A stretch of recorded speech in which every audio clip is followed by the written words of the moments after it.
Hello, friends. Welcome to the Artist Within podcast, Season 1, The Road to Resilience. I am your host, Adela Hittel, and this podcast is produced by Project Human Think, a new way to think about mental health. Our whole mission and vision of this podcast and our organization is to provide you with resources that you can take upon yourself to navigate your way to functionality. This episode is going to be focusing on coping strategies and how and why they are important for the being, the types of strategies, the types of beings there are, and how you can take it upon yourself to change the way you think, change the way you view your reality, the way your reality is, and take action upon yourself. Anyway, let's get into it. My brain is having freeze farts, and I am losing them as we go because it has just been that kind of day, and sometimes it is. I hope that yours is a little bit better defined in how you're processing and navigating and communicating. So let's get into it. Why are coping strategies important? Well, developing coping strategies is extremely crucial for enhancing your mental health and your resilience within yourself, and also just the existence of your being. You can develop tools to manage stress. You can navigate emotional challenges once you understand what everything goes. You're able to adapt to adversity easier, improve emotional regulations, reduce the impact of stress just in your overall existence. And we'll talk about that in our 40 inches as we go into and what that means. And then it'll create and foster a sense of control over your life. One of the greatest things I have learned in this process is that I'm a control freak, okay? Like, I am the Monica of Friends. I am my Monica closet has to be super cleaned. That right now currently is my garage, and we're working on that. But my Monica closet has to be clean. I have to have everything in order, and I have to work on that. And I didn't understand the depths of that until I started working on decluttering my own emotional existence and decluttering my mind and decluttering, again, what I want, what I don't want, understanding what my needs and requirements are, learning which way I wanted to navigate my life, what actions I wanted to take, how much responsibility I wanted to have upon myself that was mine, and what responsibility wasn't mine, what could I give back to others. So just by understanding that, creating boundaries, I was able to build more resilience and build more control over my emotional state, which is something I never thought I could potentially have, honestly. I have thought I would be crazy my whole life, as I have been told and as I have been indicated that it's just crazy, Adela. It's in your head, and it's hormonal, and you're a woman, and it's just trauma. Well, it's a combination of all, and part of understanding and facing truth and reality is acceptance of those words as well, and then defining them to what they mean to you and how you're going to navigate your life. So again, how do we do that, and why do we need coping skills? Well, that's why. And we do that by understanding who we are, what our limits are, what our boundaries are, what our requirements are, what our needs are, and also understanding our own human existence. So let's talk a little bit about that. What does our human existence mean? One of the ways that I've learned to navigate the shift is understanding what control and no control means over my life, and where conscious and subconscious control exist.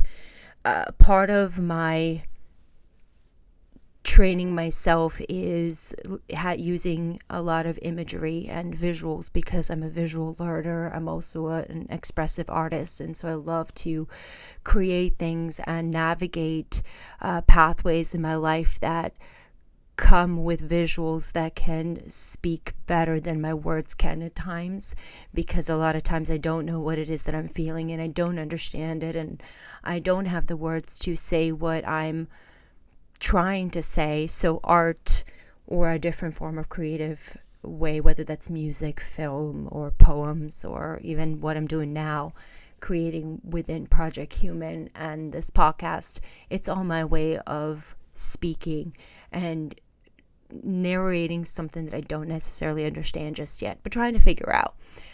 So part of the figuring out is I associated my human existence, my being, my physical being, to that being of a tree. So if you can visualize the tree in your mind right now and pretend you're a tree, and that your feet and your toes are your roots, and that right there is something that you don't have control over, where you're born and where you're planted. That is your root. You don't have control over it. Your roots mean your birth, your family, your environment, your social construct, your belief, your faith, what's ingrained and given to you and as a child in that birthing stage, in that cultivating stage, in that moment of nurturing. You don't have control over what's coming to you. You are at the disposal of those around you and at the mercy of those around you and the environment around you. And for some, it's great. For others, it's not. And it really is just the way of life. And that is part of your life that you don't have any control over. And for me, I didn't have a control over my life until, and most of us, until we move out, until we're in our 20s. Where we're kind of starting to gain some kind of control, anatomy of our life and our identity, and trying to navigate that. And I remember when I was going through that, I was subconsciously aware that, and I'm talking about my subconscious was so strongly in control of my life that I was personally aware that I wasn't in control of my life. There was like a conscious understanding that when I was ready and when I needed to be ready or when I wanted to be ready, that I would be able to understand what was happening or regain that. But until then, it was my subconscious was in control. It was what was programmed into me.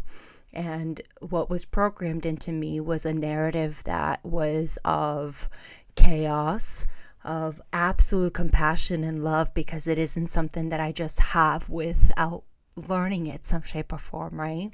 But also chaos and pain and this self-sabotage and this undeserving feeling of existence. That was all part of the game.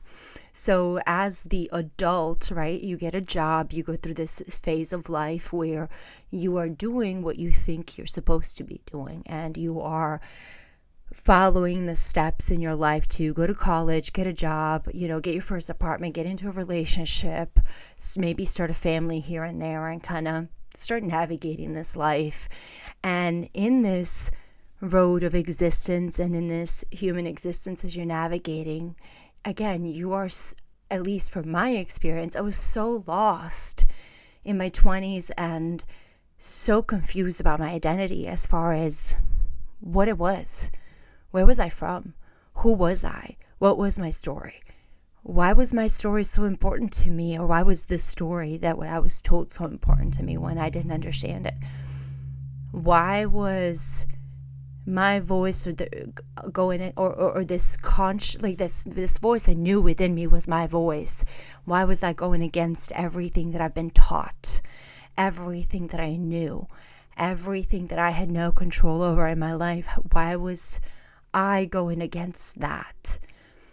And becoming consciously aware of yourself is having these conversations with yourself, right? It's becoming aware why your body reacts to your thoughts the way it reacts, why your body reacts to the environment that way it reacts, and then why your mind reacts to those same situations.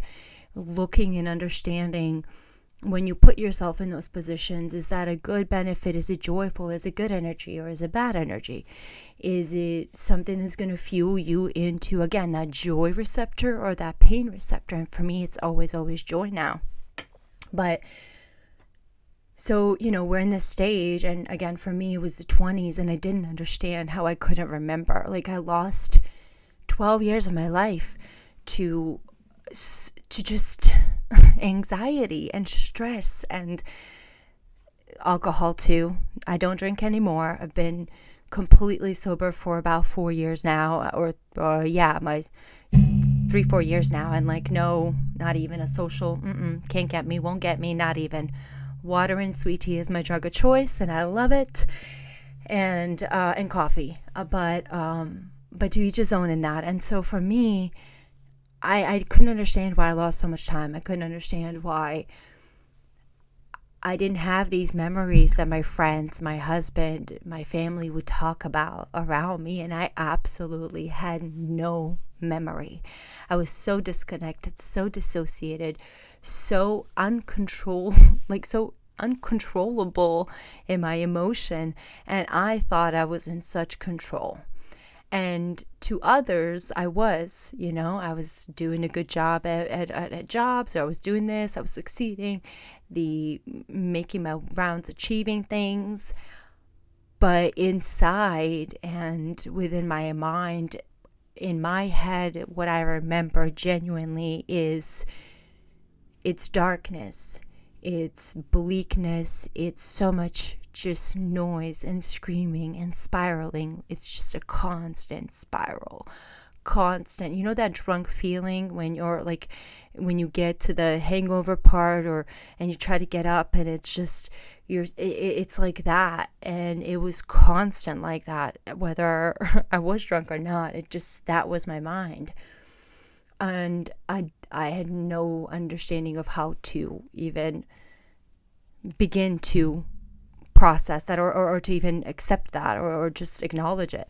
So I went through that. I did the adult thing. Subconsciously did everything that I was supposed to do.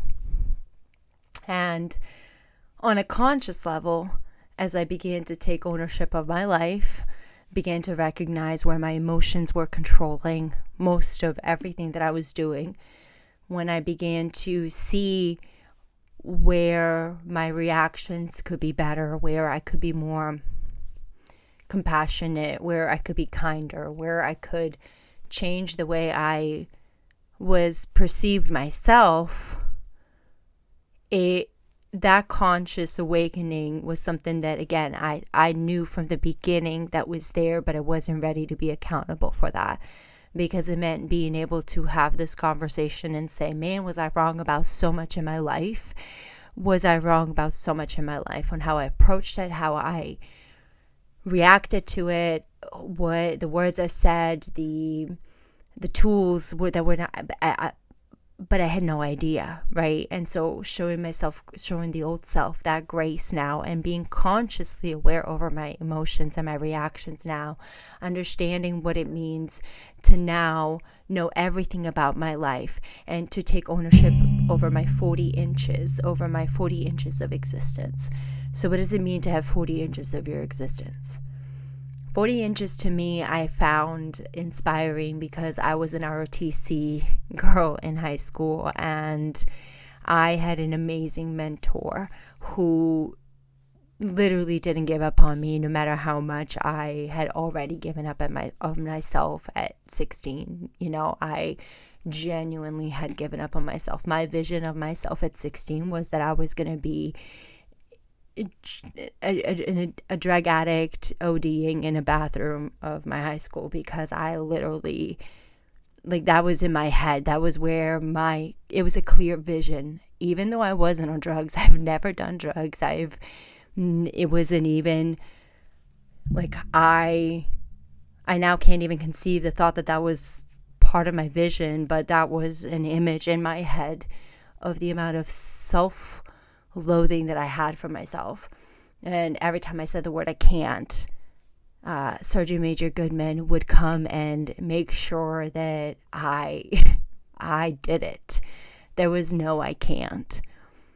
And I think him understanding my story, also knowing where it was from, even though I didn't want to acknowledge it, even though I didn't want to accept the realities of my life, he knew the resilience that I had, even though I didn't see it.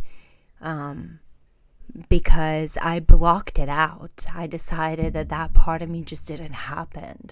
I didn't survive a war. I didn't survive a genocide of humanity by humans. Like, I didn't survive that. That didn't happen, when in reality it did.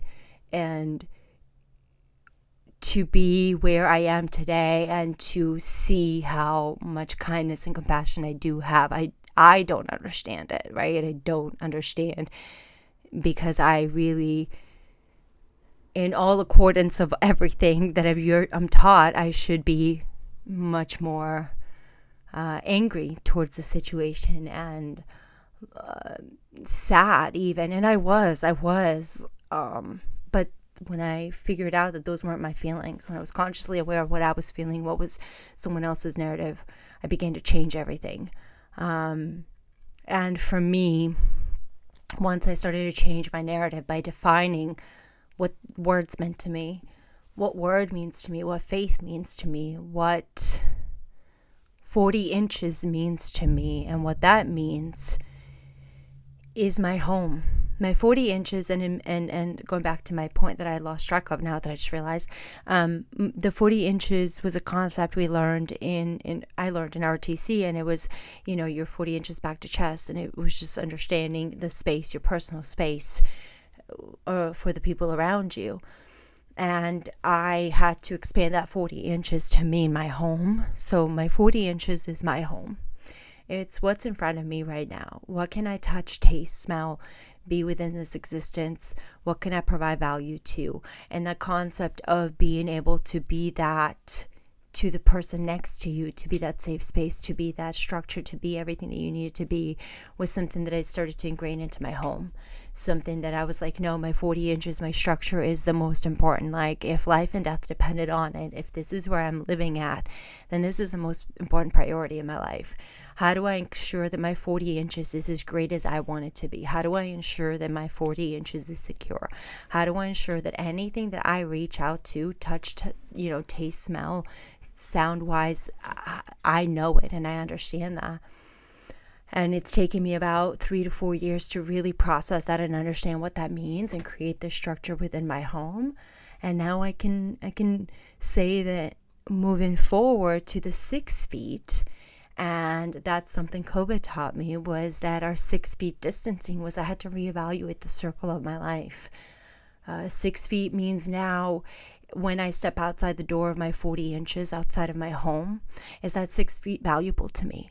Are those people that are in that 6 feet vicinity, is that a crowded space of 6 feet, or is it a 6 feet that I can actually navigate and manage and process and understand?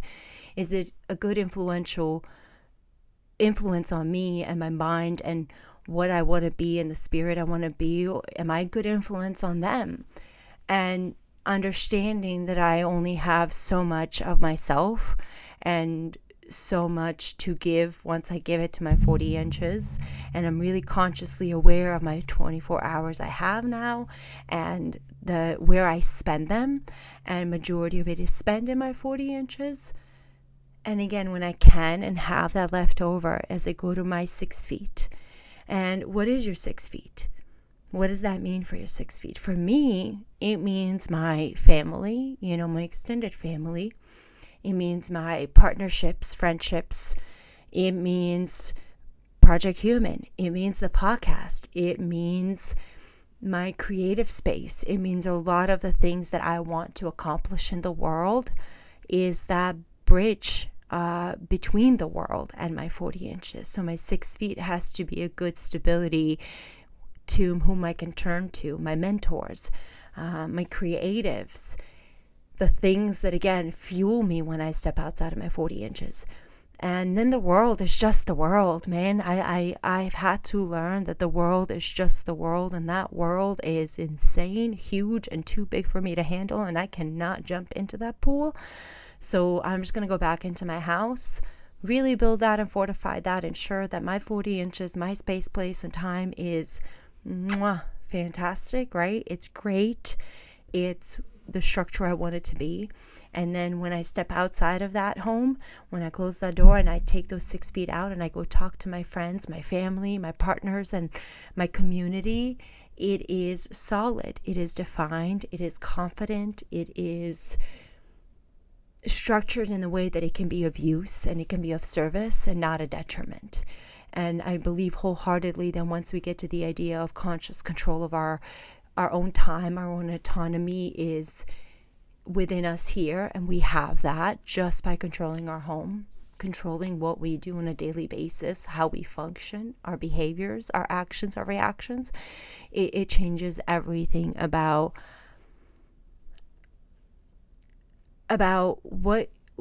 whatever you want in your life you're going to get. It's done then. Like, it's just genuinely done because you did it.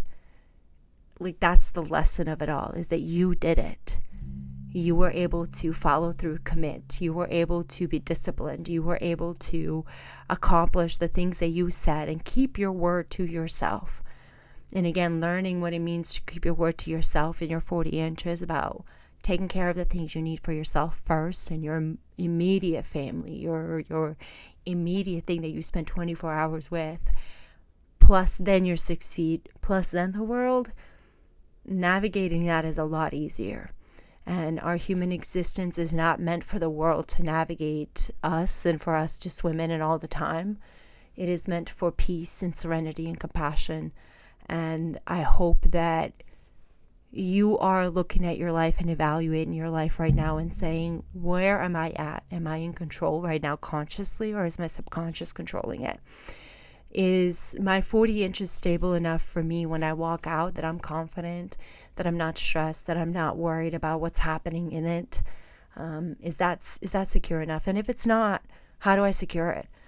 How do I come back within it and take a look at it and ensure that it's what makes me feel good and what brings me joy and what brings me the solitude, the stability, the peace that I seek?